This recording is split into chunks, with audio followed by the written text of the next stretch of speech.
Pour cette nouvelle vidéo, on va essayer d'aborder des sujets assez concrets, assez pratiques,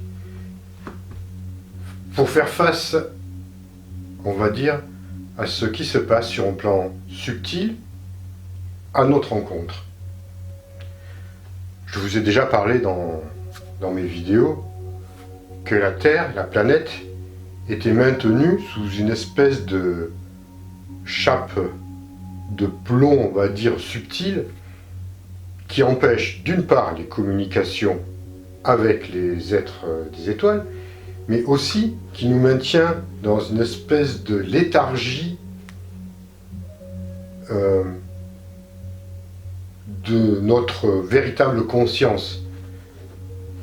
On a beau se dire, oui, je prends conscience de ceci, je prends conscience de cela, c'est vrai qu'on est en train de grimper, mais on pourrait aussi peut-être trouver un moyen supplémentaire pour pouvoir retrouver de la respiration, de l'amplitude au niveau de notre conscience.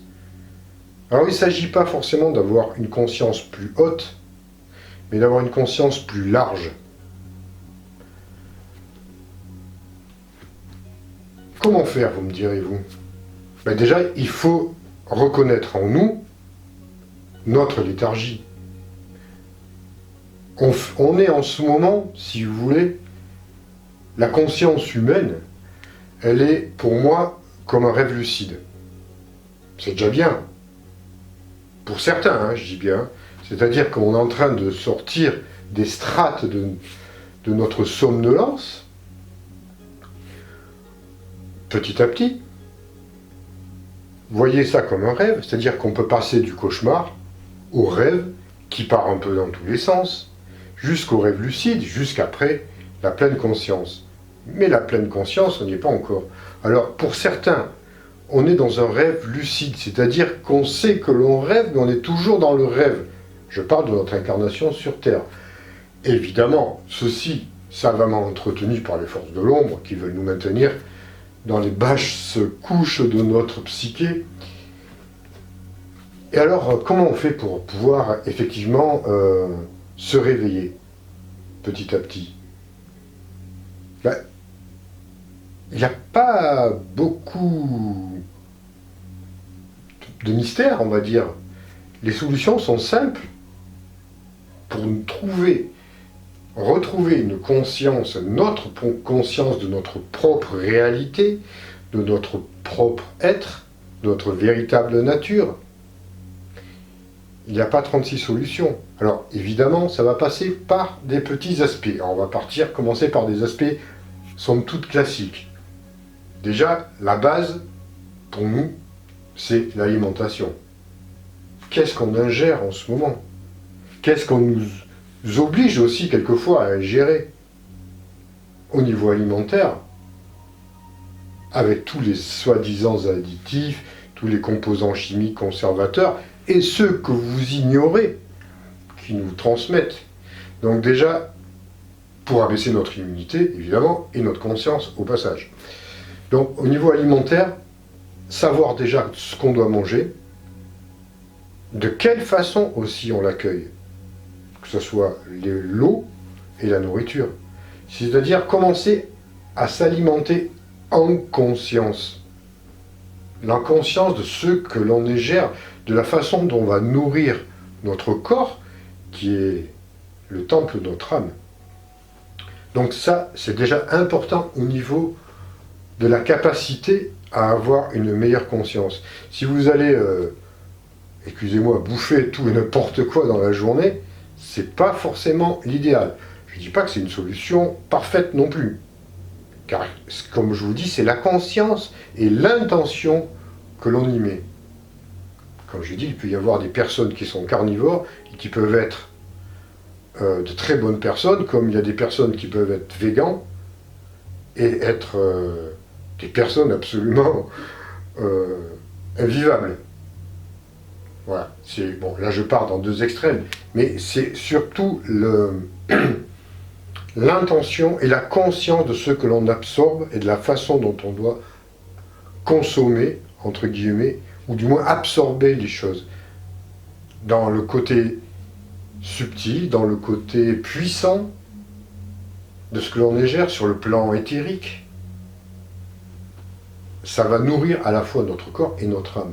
Donc déjà, commencer par surveiller notre alimentation et changer petit à petit vers des modes de vie beaucoup plus vivants.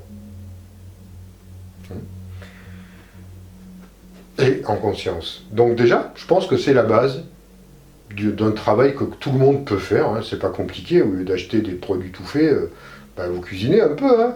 Vous mangez des bio, si vous pouvez manger bio, ou voilà, peu importe. Mais en tout cas, essayez de changer les choses. Vous trouverez par vous-même ce qui vous convient. Et ce qui convient à la fois à votre âme et à votre corps. Après, quelle est la deuxième nourriture? C'est nos pensées. Celles qui vont nourrir le reste. Et croyez-moi, c'est pas à négliger, ce n'est pas la moins importante. Donc en ce moment, on est souvent dans des phases émotionnelles où on subit encore nos émotions perturbatrices qui vont alimenter par des énergies basse fréquence notre corps et qui va faire quoi? À la fois nous fatiguer, nous empêcher de parfois aussi dormir et abaisser notre immunité et notre conscience. On ne peut pas être lucide si on est pris dans des états émotionnels perturbants et exacerbés. Donc, et en ce moment, c'est ça vraiment entretenu, ça. Hein. Je l'ai dit déjà dans mes vidéos, que l'ombre et les êtres du gouvernement mondial, entre autres, font tout pour nous perturber sur un plan subtil, que ce soit sur Terre ou dans nos rêves, sur un autre plan, sur un plan astral, on va dire. Alors quand je parle astral, je ne parle pas des dimensions de l'après-vie, hein. Je parle de l'astral où nous allons tous, une fois que nous sommes dédoublés la nuit. Et effectivement, là, il y a des manipulations, mais je sais faire la différence. Je fais juste une petite parenthèse. Donc, on doit absolument, en ce moment, être centré, centré, centré. Ancré et centré. C'est-à-dire être en accord parfait entre nos actes, nos pensées, notre parole, et profondément ancré à la terre, très bon dans le renseignement, avec une connexion avec les étoiles, évidemment. Il n'est pas question de couper avec le haut. C'est ce qui nous est demandé. C'est ce que nous devons faire. Donc, malgré toutes les manipulations subtiles qui peuvent vous paraître insignifiantes, qui peuvent vous, même pas que vous pouvez remarquer ou pensant venir de quelque chose d'autre, elles sont là, ces manipulations. Donc, malgré tout ça, il faut véritablement en prendre conscience et rester lucide en calmant ce mental, en se protégeant. N'oubliez pas les protections, ça je le rappellerai à chaque vidéo. Alors il y en a qui pourront me dire à chaque fois tu nous fais du réchauffé, peu importe, je répéterai jusqu'à ce que ça soit parfaitement intégré par chacun d'entre nous, moi y compris. On a besoin de protection, on a besoin de calmer notre mental, on ne doit plus être perméable à tout ce qui peut être négatif et qui nous vient d'ailleurs. C'est très important en ce moment, ça commence par ça, la déstabilisation totale et mondiale commence par là. On les sent ces attaques, on les voit bien, on voit tout a changé. Hein, tout a changé. On se protège, on a conscience, mais plus vous avez conscience, plus voilà, ça va monter crescendo, jusqu'à ce que on puisse véritablement émerger. Vous voyez, c'est comme un peu une fusée qui va décoller, qui va traverser tous les nuages. imaginons les nuages comme toutes les perturbations négatives qui s'accrochent à nous, mais une fois qu'on va réussir définitivement à percer les nuages, on va retrouver un ciel bleu, parfait. Et les nuages ne peuvent pas aller trop haut. Ils ont un plafond qu'ils ne peuvent pas dépasser. Et c'est pareil pour l'ombre. Donc quand on aura atteint ce niveau, par des pratiques de purification karmique, n'oubliez pas les pratiques de purification. En ce moment, on doit purifier. On purifie. Que vous le vouliez ou non, vous êtes en train de purifier. Mais si vous le faites en conscience, c'est encore mieux. C'est moins douloureux. Mais quoi qu'il en soit, tout se révèle en ce moment. À tous les niveaux, comme je vous l'ai expliqué. Donc, on passe par des phases dans lesquelles on ne peut pas forcément tout comprendre du premier coup, mais qui au final nous sont libératrices. Donc, purification karmique, calmez nos pensées, faites attention à ce que vous pensez en ce moment. On a eu souvent ce message-là, on crée des mondes à travers nos pensées, nos paroles, nos actes. Et ça a une répercussion immédiate sur les autres et sur nous, par effet boomerang, hein, par effet karmique. C'est pour ça que nous devons apprendre quand même à avoir une maîtrise de notre esprit, de ce mental complètement fou, qui part dans tous les sens. Alors vous me direz, mais c'est vachement difficile. Ben oui, c'est difficile. J'en suis parfaitement conscient. Je tombe moi-même dans ces pièges émotionnels. Évidemment, je suis comme vous. Alors qu'est-ce qu'on peut faire quand on est tombé, quand on a peut-être blessé quelqu'un, par nos paroles, par des émotions qui nous ont sur le moment peut-être dépassés, parce qu'on a été dans une période de souffrance, et on n'a pas vu la personne en face comme étant une âme comme soi, comme nous-mêmes, qui est sur un chemin d'évolution, qui a choisi cette vie, qui expérimente la vie de la façon dont elle peut. On n'a pas à juger. Et on ne doit pas casser ni critiquer. Au contraire, dans ces cas-là, il vaut mieux avoir de la compassion. Je ne parle pas de pitié, je parle de compassion véritable. Continuez à aimer les gens. Même ceux qui ont pu, par maladresse, par inconscience, vous blesser, vous faire mal, on doit continuer à les aimer. Mais évidemment, on doit s'en protéger. Parce que nous sommes encore vulnérables. Nous ne sommes pas des bodhisattvas ou des avatars ou des êtres parfaitement réalisés. Nous avons nos faiblesses. Mais si nous ne voulons pas souffrir aussi, il faut apprendre à avoir un autre regard sur l'autre et sur nous-mêmes aussi, et éviter tout ce qui peut être blessant. Et parce que essayez de vous voir comme un miroir dans ces cas-là. Quand vous voyez notre personne, voyez-vous vous-même. Donc je pense que ce sont quand même des choses, des aspects qu'on doit absolument maintenant arriver à contrôler, à maîtriser. Tout en se protégeant. Je vous dis bien, il ne s'agit pas de tout accepter bêtement.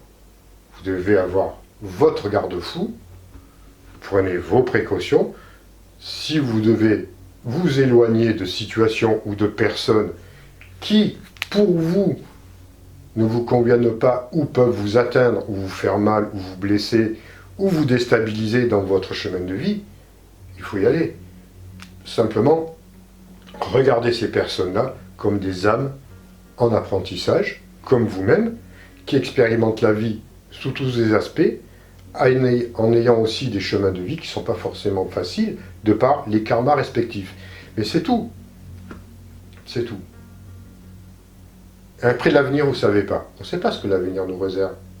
Karmiquement, vous savez, les karmas, c'est assez complexe, les rouages et les mécanismes karmiques. Donc ce qui est vrai sur un moment va peut-être avoir une autre réalité quelques années après. On ne sait pas. Il ne faut pas trop se poser des questions.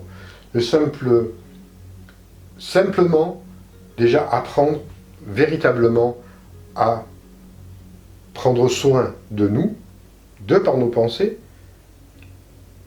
en considérant l'autre comme nous-mêmes. Et c'est la réalité. On est tous interconnectés. Et faire du mal, par vengeance, ou parce que quelqu'un vous a fait du mal, ben tiens, je vais te remettre une couche. Là, c'est la loi du talion. Hein. On s'en sort pas.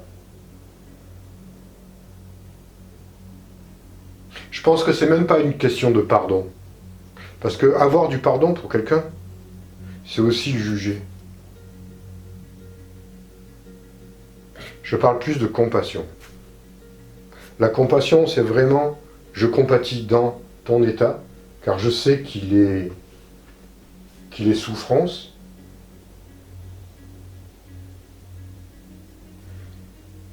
Et que tu expérimentes la vie de ce côté-là, que la vie doit être compatissante. On ne peut pas. Si vous dites, je te pardonne de voir ce que tu m'as fait, ça veut dire qu'avant tout, je t'ai jugé. Réfléchissons un peu là-dessus aussi. Le pardon, c'est bien au-delà, le véritable pardon. C'est sans jugement, sans rien. En fait, c'est même pas quelque chose qui se demande, c'est quelque chose qui se vit naturellement.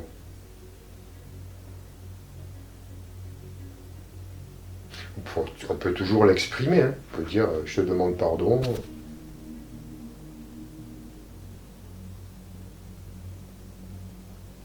Mais je préfère envoyer plus de la compassion. C'est mon avis.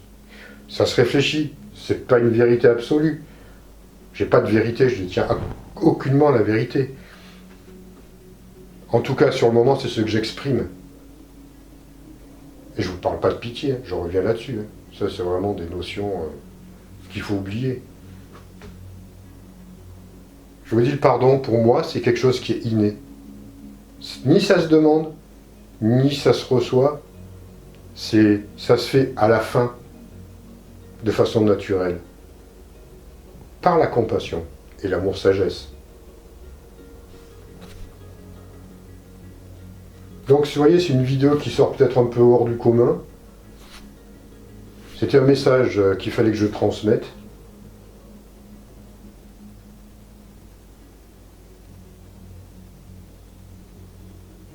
Et c'est vraiment, je veux dire, les clés actuelles pour pouvoir traverser les épreuves que nous vivons en ce moment et qui vont continuer à s'amplifier, car la purification de nos actes passés, ça passe par ça.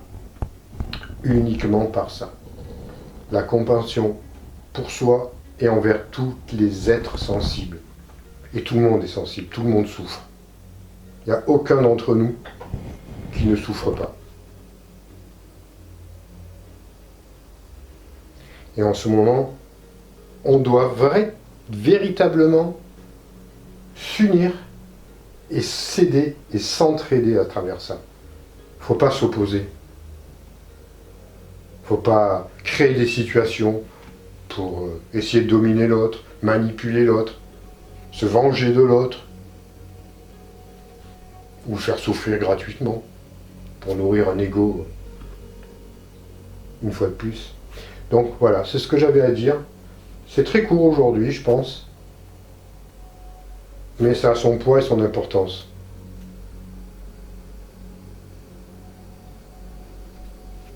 C'est les voies qui mènent vers un état de libération réel et authentique.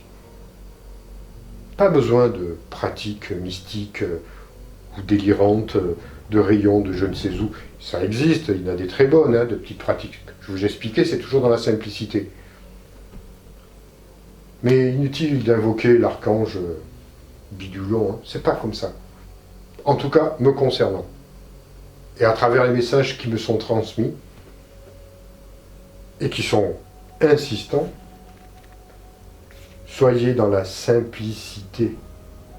Toujours, toujours. Ça vient de vous, uniquement de vous, la libération. Voilà. Je vais arrêter là. J'espère que cette vidéo, elle vous parlera.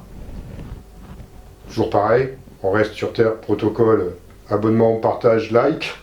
Et je vous retrouve moi très bientôt pour une autre vidéo. Prenez soin de vous. À très bientôt.